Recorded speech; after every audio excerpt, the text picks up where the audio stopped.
வணக்கம். ஐயா சு. வெங்கடேசன் அவர்கள் எழுதிய வீரயுக நாயகன் வேல்பாரி பகுதி 20. அது ஆதி பழங்காலம்.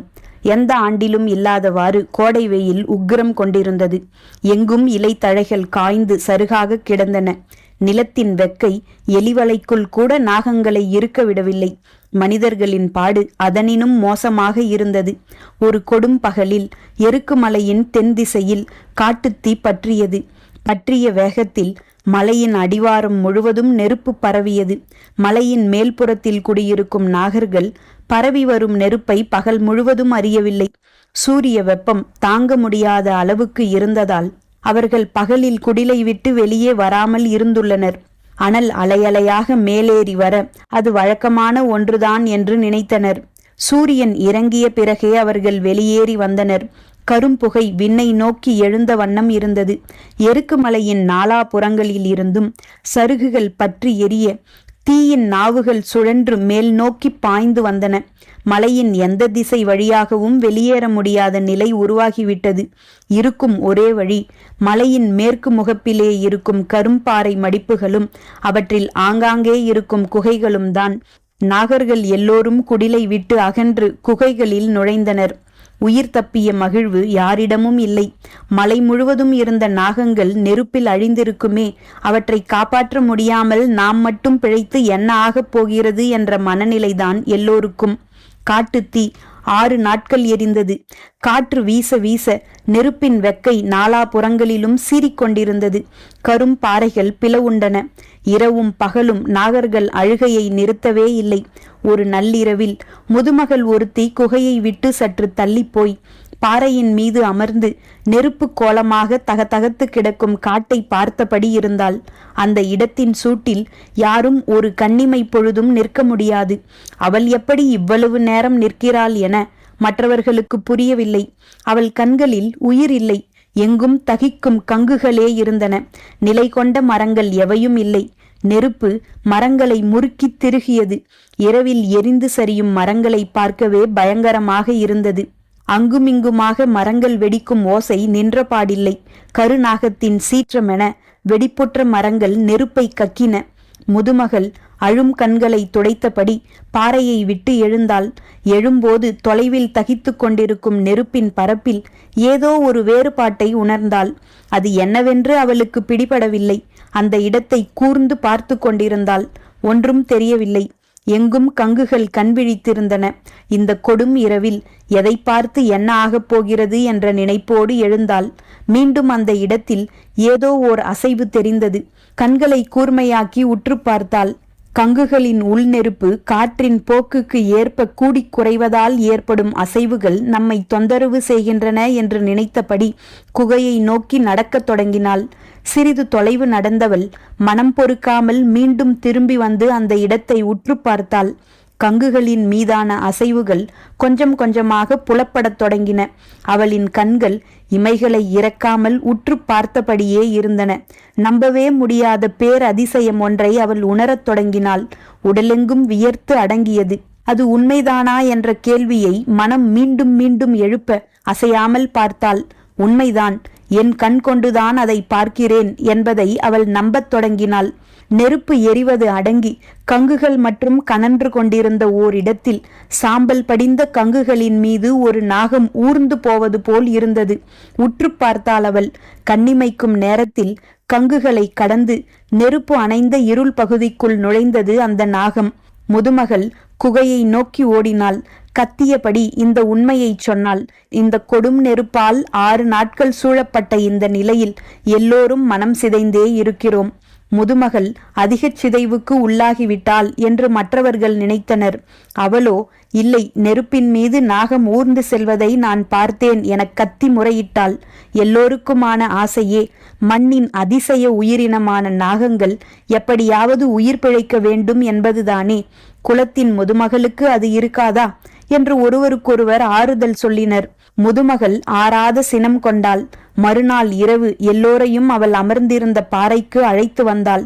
தாங்க முடியாத வெக்கைக்கு நடுவே இரவு முழுவதும் அவர்கள் பார்த்து கொண்டிருந்தனர். நேற்று போல் கங்குகள் பெரும் அனலோடு இல்லை, சற்றே குறைந்திருந்தது. ஆனாலும் உள் நெருப்பு இரவானதும் கண்கள் விழித்து தகித்தது. ஊரே உட்கார்ந்து பார்த்து கொண்டிருந்தது. கரும்புகை விடாது வந்து முகத்தில் அரைந்தது. பொழுது நள்ளிரவை தாண்டியது. அவர்கள் தலைமுறை தலைமுறையாக வாழும் காட்டை சுழற்றி தின்ற நெருப்பு இப்போது சம்மணமிட்டு உட்கார்ந்திருக்கிறது. இந்த கொடும் காட்சியை இரவும் பகலுமாக பார்த்து கொண்டிருந்தால் எல்லோருக்கும் மனம் சிதைந்துதான் போகும். வாருங்கள், குகைக்குள் ஒடுங்குவோம் என்று சொல்லி பெரியவர் ஒருவர் எழுந்தவுடன் அனைவரும் எழுந்து குகை நோக்கி புறப்பட்டனர். முதுமகளுக்கு என்ன சொல்வது என தெரியவில்லை. இனி இவர்களை நிறுத்த முடியாது என்பது மட்டும் தெளிவாக புரிந்தது. அவளும் உடன் நடக்கத் தொடங்கினாள். எல்லோரும் பாறை விட்டு அகன்ற பிறகு ஒரு சிறுவன் மட்டும் எதிர் திசையில் பார்த்தபடி அசையாமல் நின்று கொண்டிருந்தான். மற்றவர்கள் அவனை சத்தம் போட்டு அழைத்தபடி குகை நோக்கி நடந்தனர். சிறுவனின் குரல் மெல்லியதாகத்தான் கேட்டது. எல்லோரும் அருகில் வந்து அந்த திசை நோக்கி பார்த்தனர். வியப்பால் விழிகள் பிதுங்கிக் கொண்டிருந்தன. கூட்டத்தினர் மூச்சு விடும் சத்தம் கூட கேட்கவில்லை. உறைந்து போன நிலையில் அதை பார்த்து கொண்டே இருந்தனர். கண்ணீரை துடைத்தபடி முதுமகள் மட்டும் குகையை நோக்கி நடந்தாள். அதன் பிறகு பல காலம் அந்த ரகசியத்தை கண்டறிய முடியாமல் நாகர்கள் தவித்து போயினர். கங்குகளின் மீது பாம்புகளால் எப்படி ஊர்ந்து போக முடிந்தது? விடை தெரியாமல் இருந்த கேள்விக்கு முதுமகள்தான் ஒரு நாள் விடை கண்டாள். அந்த மலையின் தென்திசை பாறை இடுக்குக்குள் ஓரிடத்தில் தீக்களி உள்ளது. அதில் புரண்டு மேனியெல்லாம் தீக்களி அப்பியபடி நாகங்கள் நெருப்பை கடந்துள்ளன என்று அறிந்தாள். அது உண்மையா என்பதை அறிய முதலில் தானே உடலெங்கும் தீக்களி பூசியபடி நெருப்புக்குள் இறங்கப் போவதாகச் சொன்னாள். முதுமகள் வாக்கை தட்ட முடியாமல் பெரும் மரங்களை வெட்டி வீழ்த்தி தீயை உருவாக்கினர். ஆடை துறந்து உடலெங்கும் தீக்களி பூசியபடி நெருப்பினுள் நுழைந்தாள் முதுமகள். நாகர்கூட்டத்தின் உயிர் நாடி ஒடுங்கியது. அவள் உள் நுழைந்த போது வீசிய காற்று தழலை கிளர்ந்தெழச் செய்தது. குலத்தின் முதுமகள் நெருப்பில் மறைந்தாள். கன நேரத்தில் பதறிய ஆண்கள் தண்ணீர் கொண்டு ஊற்றி நெருப்பை அணையுங்கள் என்று கத்த, பெண்களோ முதுமகள் வாக்கை மீற அனுமதிக்க மாட்டோம் என்று தீயை காத்து நின்றனர். சூழ்கொடி என படர்ந்திருந்த நெருப்பின் கிளைகளை விலக்கி வெளியே வந்தாள் அவள். உறைந்து நின்றனர் நாகர்கள். எண்ணெய்க்குள் நீர் நுழைய முடியாததைப் போலத்தான் இந்த தீக்களியை தாண்டி தீ நுழைய முடியாது. சொல்லியபடி நடந்தாள் முதுமகள். நிர்வாண நிறைச்சுடரை அழைத்து கொண்டு நீராடச் சென்றனர் நாகினிகள். நடக்கும்போது அவள் சொன்னாள், நெருப்பு கண்ணுக்குள் படாமல் பார்த்து கொள்ளுங்கள். அவ்வப்போது கண்கள் திறந்தால் போதும். அவளின் குரலை கண் விழித்து கேட்டுக்கொண்டிருந்தன நாகங்கள். தழல் மாலை சூடி வந்தவளின் மேனியெல்லாம் நீரூற்றி நீர்மாலை சூடினர். பெருஞ்சேரலின் படை எருக்கு மலையை சூழ்ந்து எரியூட்டிய போது நாகர்கள் பலரும் போரிட்டு மாண்டுள்ளனர். மிஞ்சியவர்கள் உடலெங்கும் தீக்களி பூசி அந்த நெருப்பில் இருந்து வெளியேறி பரம்புமலை வந்து சேர்ந்தனர். அப்போதிருந்து அவர்களின் குல வழக்கப்படி கொற்றவை கூத்தில் கைப்புணர்ந்தாடும் துணங்கை கூத்து நிகழ்கிறது. புதிய இணையர்கள் தங்களின் மேனி எங்கும் தீக்களி பூசியபடி நெருப்புக்குள் நுழைந்து தழல் மாலை சூடுவர். கபிலரின் உடல்நிலை ஏற்கனவே பாதிக்கப்பட்டிருந்தது. நேற்றைய இரவுக்கு பிறகு நிலைமை இன்னும் மோசமானது. பகல் முழுக்க தனது மாளிகையில் படுத்தபடி ஏதேதோ பிதற்றினார். உடல் மிகவும் சூடேறியிருந்தது. செய்தியை கேள்விப்பட்டு பாரி வந்தான். மருத்துவர்கள் மருந்துகள் தந்தனர். அவர்கள் போன பிறகு பாரி தழல் மாலை சூடும் நிகழ்வை விளக்கிச் சொன்னான். அதை முழுமையாக அறிந்த பிறகுதான் கபிலரின் மனம் நிதானமடைந்தது. 3ஆம் நாள் சற்றே அச்சமூட்டுவதாக இருக்கும். நீங்கள் ஓய்வெடுத்துக் கொள்ளுங்கள் என்று சொன்னேன். நீங்கள்தான் செவி சாய்க்கவில்லை என்றான் பாரி. எனது உடல் ஈடு கொடுக்க மறுக்கிறது. மனம் உடலை பொருட்படுத்த மறுக்கிறது. அவர் சொன்னதை பற்றி பாரி சிந்தித்து கொண்டிருந்தான். கபிலர் தொடர்ந்தார். எத்தனையோ தலைமுறைக்கு முன்னால் அழிந்த குலங்கள் பற்றி நான் கேள்விப்பட்ட கதைகள் இங்கு உயிர் கொள்கின்றன. மனிதர்கள் வரலாற்றுக்குள்ளிருந்து இறங்கி வருகிறார்கள். இந்த மண்ணெங்கும் சிந்தப்பட்ட குருதியும் கண்ணீரும் உலராமல் உனது உள்ளங்கையில் இருக்கின்றன பாரி என சொல்லிக் கொண்டிருக்கும் போதே கபிலரின் குரல் உடைந்தது. பாரிக்கு என்ன சொல்வது என தெரியவில்லை. அந்த கண்ணீருக்கும் குருதிக்கும் பரம்பு கடமைப்பட்டுள்ளது என்று மட்டும் சொன்னான். சிறிது நேரம் பேச்சற்ற அமைதி நீடித்தது. நீங்கள் நன்றாக ஓய்வெடுங்கள், நான் பிறகு வருகிறேன் என்று சொல்லிவிட்டு எழுந்தான் பாரி. உன்னிடம் இன்னொன்று கேட்க வேண்டும். என்ன என்றான் பாரி. நான் முதலாக கொற்றவை கூத்து பார்க்கிறேன். தழல் மாலை சூடலை பற்றி கேள்விப்பட்டது கூட இல்லை. ஆனால் நீ காலங்காலமாக அதை பார்த்து கொண்டிருப்பவன். அப்படி இருக்க அவர்கள் நெருப்புக்குள் இறங்கும் போது உனது உடல் நடுங்கியது ஏன்? உனது கண்கள் ஏன் கலங்கின? கபிலரின் கேள்வி பாரிக்கு பெரும் வியப்பை கொடுத்தது. நெருப்பாடல் கண்டு கூட்டமே உறைந்து போயிருந்த வேளையில் தன்னை எப்படி இவ்வளவு கூர்மையாக கவனித்தார்? எழுந்த பாரி கபிலரின் அருகில் உட்கார்ந்தான். அவனது முகத்தில் இவ்வளவு நேரம் இல்லாத ஓர் இளஞ்சிரிப்பு ஓடி மறைந்தது. பாரி சொன்னான், நேற்று தழல் மாலை சூட 3 இணையர்கள் நெருப்புக்குள் இறங்கினர் அல்லவா? நெருப்புக்கு பின்புறம் இருந்து உடலெல்லாம் தீக்களி பூசிக்கொண்டு இறங்குபவர்களை நெருப்புக்கு முன்புறம் உட்கார்ந்திருக்கும் நம்மால் எளிதில் அடையாளம் காண முடியாது. நேற்றும் அப்படித்தான். ஆனால் 3வது இணை உள்ளிறங்கும் போது அந்த ஆண்மகன் யார் என எனக்கு தெரியவில்லை. ஆனால் அந்த பெண்மகள் யாரென்று எனக்கு தெரிந்தது. கன நேரத்தில் கண்டறிந்தேன். சற்றே அமைதி காத்த பிறகு பாரி சொன்னான், அவள் என் மூத்த மகள் அங்கவை. அதிர்ந்தார் கபிலர்.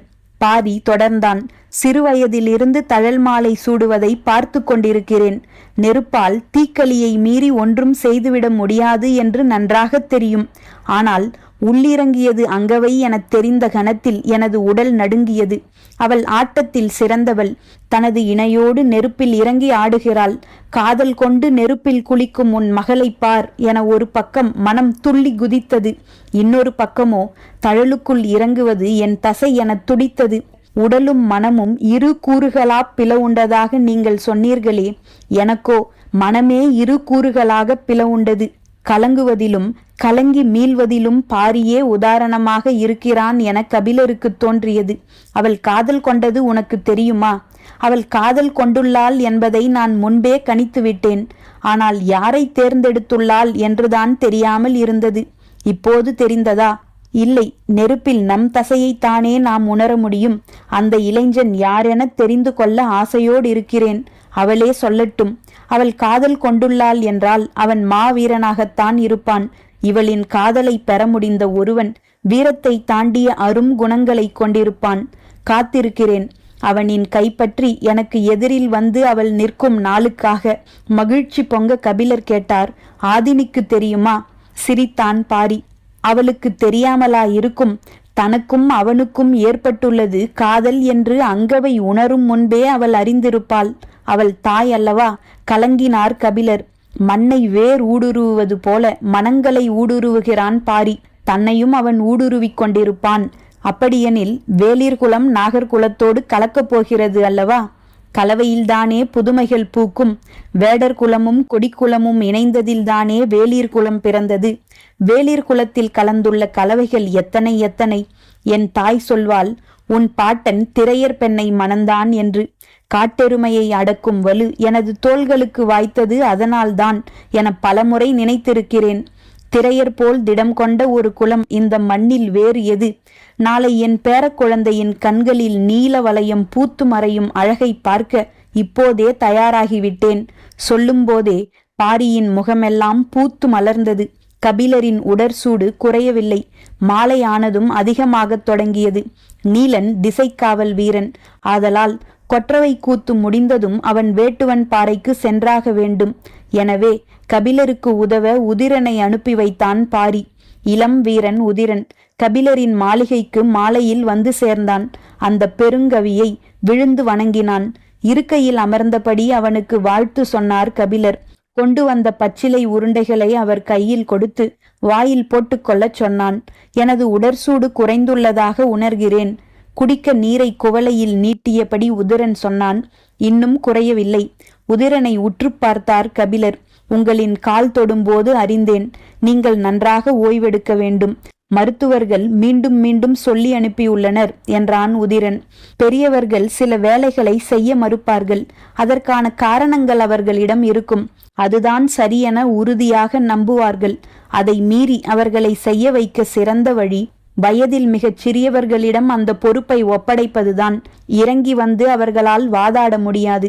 அவர்களை கொண்டே அவர்களின் தரப்பை வீழ்த்தும் முயற்சி. பாரி அதையே செய்தான். உதிரன் ஒரு பெருங்கவியை குழந்தை வடிவில் கண்டு கொண்டிருந்தான். அவர் இரவானதும் கொற்றவை கூத்து பார்க்க அழைத்துப் போ என்று நச்சரிக்கத் தொடங்கினார். அவனோ அவரை மாளிகையின் மேலே அழைத்துச் சென்றான். காற்றில் மிதந்து வரும் இசையை வைத்தே அன்றைய கூத்து யாருடையது என்று அவருக்கு சொல்லத் தொடங்கினான். 4ஆம் நாள் கூத்துக்கான சல்லென்ற ஓசையுடைய சல்லிகையின் ஓசை கேட்டது. மறுநாள் மலை தெய்வம் சாத்தனுக்காக முழங்கப்படும் இசைக்கருவியான அடக்கத்தின் ஓசை கேட்டது. 6ஆம் நாள் பலாமரத்தினால் செய்யப்பட்டு கரடி கத்துவது போல் ஓசை எழுப்பக்கூடிய கரடிகையின் ஓசை கேட்டது. இப்படி ஒவ்வொரு நாளும் கேட்கும் ஓசையை வைத்தே அன்றைய கூத்தில் பாடப்படும் கதையை அவன் கூறினான். 8ஆம் நாள் இசையின் சத்தமே இல்லாமல் விட்டு விட்டு மனிதர்கள் கத்தும் ஓசை மட்டும் கேட்டது. இது கூவல்குடி என்றான். ஒலிக்குறியீடுகளை உருவாக்கி காட்டை தங்களின் குரல் வலையால் பின்னி தொடர்புகளை உருவாக்கும் வித்தை தெரிந்தவர்கள் என்றான். மறுநாள் கொம்பன்குடியை பற்றி கூறினான். இடையில் சற்றே உடல் நலம் சரியான கபிலர் கொம்பன்குடியின் கதையை கேட்ட நாளன்று முற்றிலும் தூக்கம் தொலைத்தார். கதைகள் பல நேரம் குருதியை உறைய வைக்கக்கூடியனவாக அமைந்து விடுகின்றன. கதை சொல்லும் போது பெருகக்கூடியது, நினைக்கும் போது திரளக்கூடியது, மறக்க எண்ணும் போது நம்மை கண்டு சிரிக்கக்கூடியது. வடிவமற்ற ஒன்றின் அதீத ஆற்றலை கதைகளிடம்தான் மனிதன் உணர்கிறான். மறுநாள் கடும் மழை இறங்கியது. கார்காலத்தின் தொடக்க நாள்கள். காட்டின் குணம் மாறத் தொடங்கியது. இரவில் மழையின் ஒலியே எங்கும் கேட்டது. இசைக்கருவிகளின் ஓசை எதுவும் கேட்கவில்லை. முதல் 2 நாள்கள் இரவில் விட்டுவிட்டு பெய்த மழை அதன் பிறகு முழு இரவும் கொட்டி தீர்த்தது. மீதம் இருக்கும் நாள்களின் கதைகளை சொல்லும்படி கபிலர் கேட்டுக்கொண்டே இருந்தார். 3 கதைகளை சொன்னான் உதிரன். 15 கூடையில் பழங்கள் வைக்கப்பட்டு தெய்வவாக்கு விலங்குக்காக காத்திருப்பது கபிலருக்கு நன்கு தெரியும். எனவே மீதமுள்ள 4 நாள்களுக்கான கதைகளை கேட்டுக்கொண்டே இருந்தார். உதிரன் ஏதேதோ காரணம் சொல்லி சமாளித்து பார்த்தான். நான் ஒன்றும் சிறு பிள்ளை அல்ல என்று சற்றே கோபித்தார் கபிலர். உதிரன் மனம் கலங்கிச் சொன்னான், என்னை மன்னித்து விடுங்கள். அந்த கதைகளை சொல்லும் வலிமை எனக்கு இல்லை. சொல்லும்போதே அவனது உடல் நடுங்கியதை கபிலர் உணர்ந்தார். மறுநாள் கபிலரை பார்க்க வந்த மருத்துவர்களிடம் அவனும் மருந்து வாங்கிக் கொண்டான். இன்று 17ஆம் நாள். எவ்வளவு கடும் மழை பெய்தாலும் அதையும் மீறி இசையின் ஓசை கேட்கும் என்றான். காரணம் என்ன எனக் கேட்டார் கபிலர். இன்றைய நாள் வேளிருக்கு உரியது. வந்துள்ள அத்தனை குடிப்பாணர்களின் இசைக்கருவிகளும் ஒரு சேர முழங்கும். காடு கிடுகிடுக்க, காண்போர் நடுநடுங்க களமிறங்கி ஆடுபவன் வேல்பாரி. கொற்றவைக்கு முன் காட்டெருமையை பலியிட்டு மேலெல்லாம் குருதி பூசி நிலம் நடுங்க ஆடுவான். பரம்பின் எல்லைக்குள் வந்த குளங்களின் கண்ணீர் துடைக்க உயிரையும் தர சித்தம் என உருகிச் சொல்லும் பெருநாள் இது. சொல்லிக் கொண்டிருக்கும் உதிரனின் உடல் மொழியைக் கொண்டே பாரியின் ஆட்டத்தை உணர்ந்தார் கபிலர். போர் தெய்வமான கொற்றவையின் முன் வாளேந்தி ஆடும் அமலையின் ஆட்டத்தை ஆடுவான் வேல்பாரி. பரம்பின் குரல் ஒலிக்கும். முதல் பாகம் முடிவுற்றது. நன்றி.